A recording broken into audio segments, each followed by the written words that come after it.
Alors aujourd'hui je voulais te partager une petite réflexion qui m'était venue sur pourquoi augmenter la tolérance à la douleur et en quoi ça pourrait nous servir en musculation. Alors je te rassure, je ne suis pas devenue maso, mais ça peut être vraiment, je trouve, intéressant de chercher à augmenter cette tolérance, tout simplement parce que ça pourra potentiellement t'aider à pousser un peu plus loin dans les séries ou à tenir un peu plus longtemps ton temps lorsque tu fais du gainage par exemple, et en même temps travailler le mental.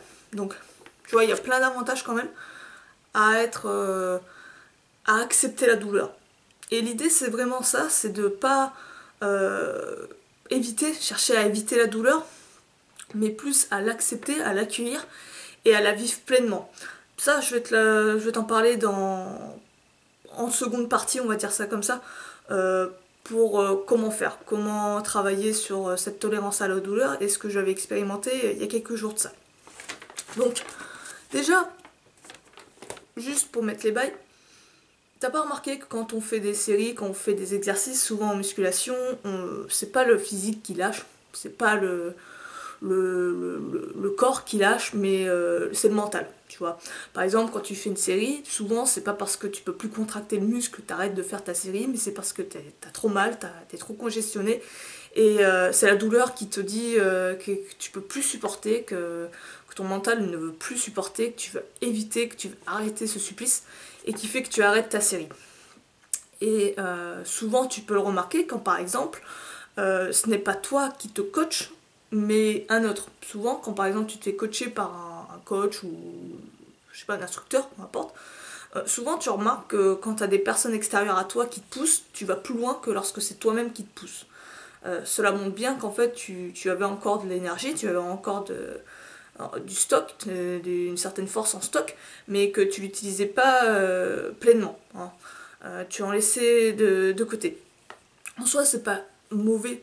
Clairement, c'est pas, il n'y a pas de bien et de mal à faire ça.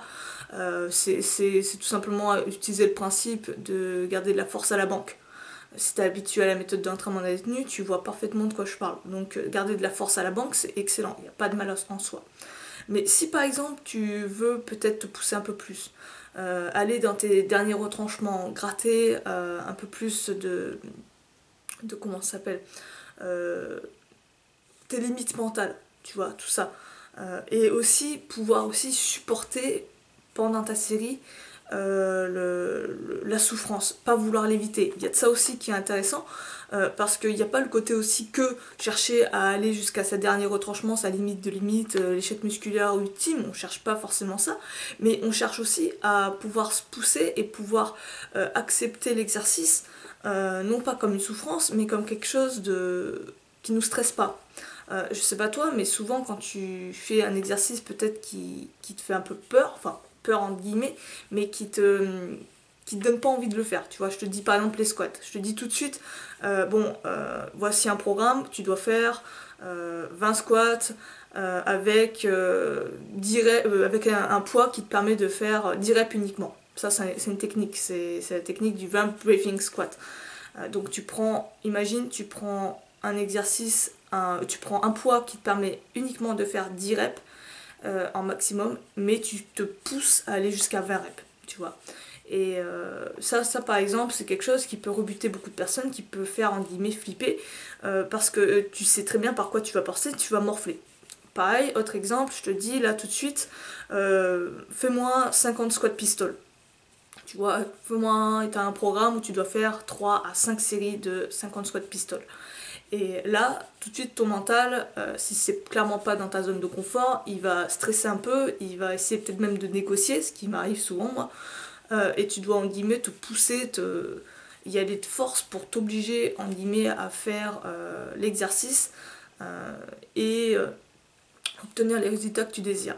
Et l'idée, en fait, c'est de plus être dans cette lutte avec ton mental, mais au contraire, d'aller dans son sens, mais plutôt de l'amener dans ton sens, d'amener vers l'objectif que tu as envie de l'amener, mais que ce soit plus une résistance, mais au contraire qu'il y aille avec plaisir, et ça le fait par l'acceptation de la douleur, l'acceptation du fait qu'il va morfler, et que ben, c'est par là qu'il doit passer, et qu'il n'y a pas de mal en soi, c'est juste une information, ton cerveau il envoie une information de congestion, et tu peux aller au-delà de ça, tu vois, tu transcendes en fait la douleur. Et ça, je vais t'expliquer vite fait comment travailler ça. C'est un peu de la méditation également. On rejoint beaucoup ça en fait. Et je trouvais justement que c'était intéressant de chercher à augmenter cette tolérance à la douleur et voire même à l'accepter, à l'accueillir pleinement. L'avoir juste comme une information et essayer de transcender ça.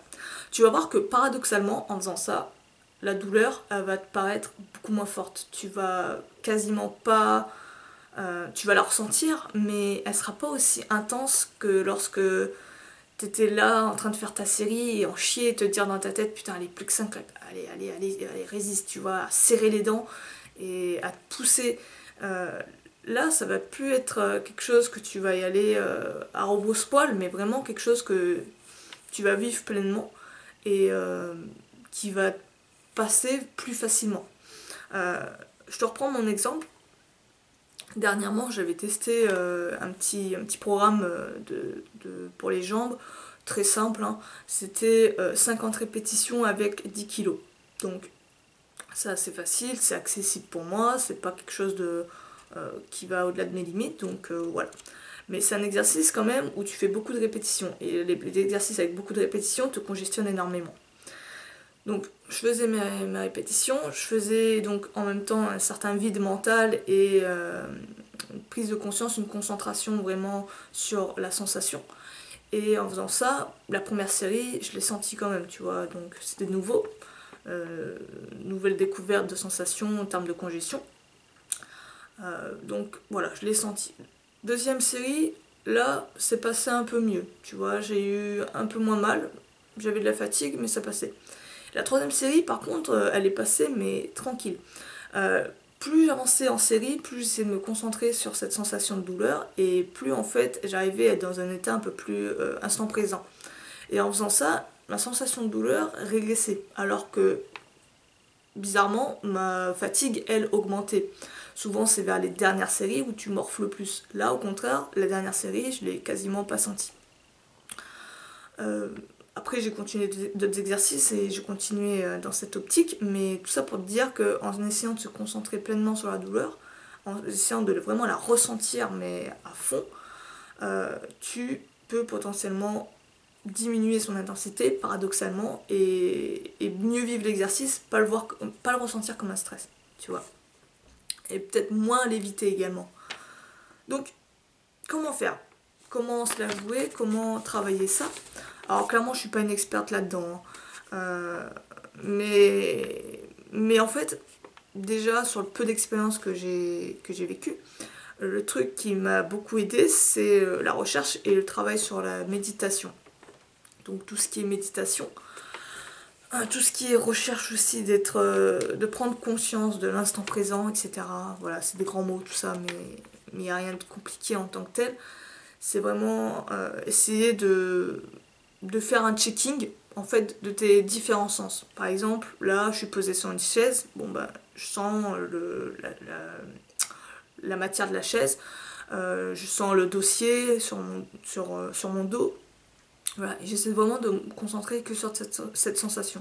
Pareil, tu peux avoir un check sur tous tes sens, par exemple sur la vue, tu vois, tu te concentres sur ce que tu vois, sur le bâton, là par exemple j'ai un bâton en face de moi, j'ai des bouquins, etc. Et tu fais ça sur tous tes sens. Ça c'est une manière par exemple de te concentrer sur augmenter ta conscience de tes sens. Mais ça peut se passer également en interne. Donc pour revenir à nos exercices de musculation, traction, ce que tu veux, l'idée en fait c'est de ne pas penser au passé et au futur. Souvent ce qui se passe, on va penser à la prochaine rep, tu vois.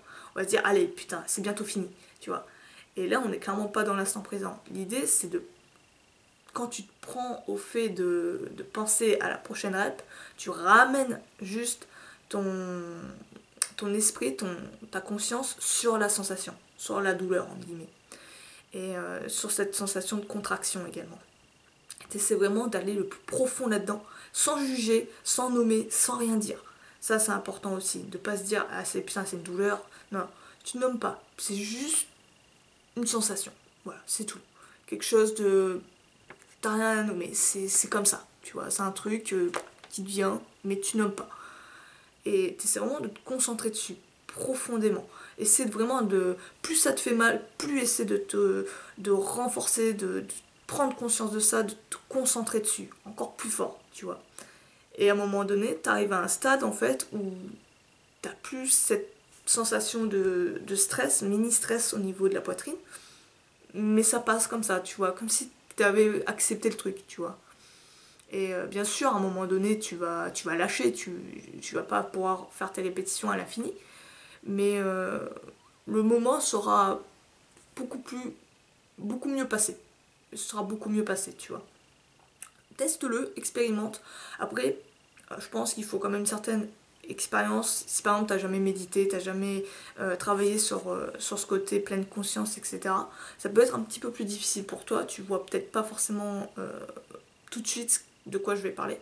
Mais rien ne t'empêche de par exemple à côté faire des exercices de méditation, tu vois. Si ça t'intéresse, d'ailleurs si tu veux une vidéo, des vidéos sur ça, méditation, XU, des exercices de méditation, le mental et tout, travail mental, fais-le moi savoir en commentaire, j'en ferai potentiellement. Ça peut servir aussi. Et donc ça tu peux le travailler aussi, travailler ta résistance mentale sur ta résistance à la douleur, sur des exercices comme le gainage. Un truc que tu peux faire, c'est par exemple te mettre en position de la chaise. C'est la chaise contre le mur. Donc tu te mets tu fais l'exercice de la chaise sur le mur. Et ça, c'est un exercice qui peut être vraiment une torture. Et tu restes comme ça, le temps qu'il faut. euh, et tu te concentres. C'est vraiment de te concentrer sur la douleur. Ton objectif de l'exercice, c'est juste travailler ton mental, à tenir le plus longtemps, mais à te concentrer sur cette douleur, à l'accepter, tu vois. Et en faisant ça, tu vas voir qu'il peut y avoir des petites choses qui se passent dans ton corps. Donc, n'hésite pas à me dire, toi, ce que t'en penses de tout ça. Je vais essayer peut-être de pousser un peu plus le truc, mais j'ai expérimenté peut-être d'autres choses, je verrai. Mais en tout cas, si j'ai d'autres choses à t'apporter, je te le ferai en vidéo, t'inquiète. Mais en tout cas, dis-moi ce que t'en penses, si ça t'a intéressé, si tu veux peut-être d'autres vidéos sur ce thème-là. Si t'as d'autres, toi aussi, informations là-dessus, n'hésite surtout pas. Ça peut toujours enrichir non seulement moi-même, mais également les autres personnes de la chaîne. Et moi, je vais te laisser là-dessus. Teste ça. Fais-moi part de ton expérience. Moi, je te dis à la prochaine. A plus.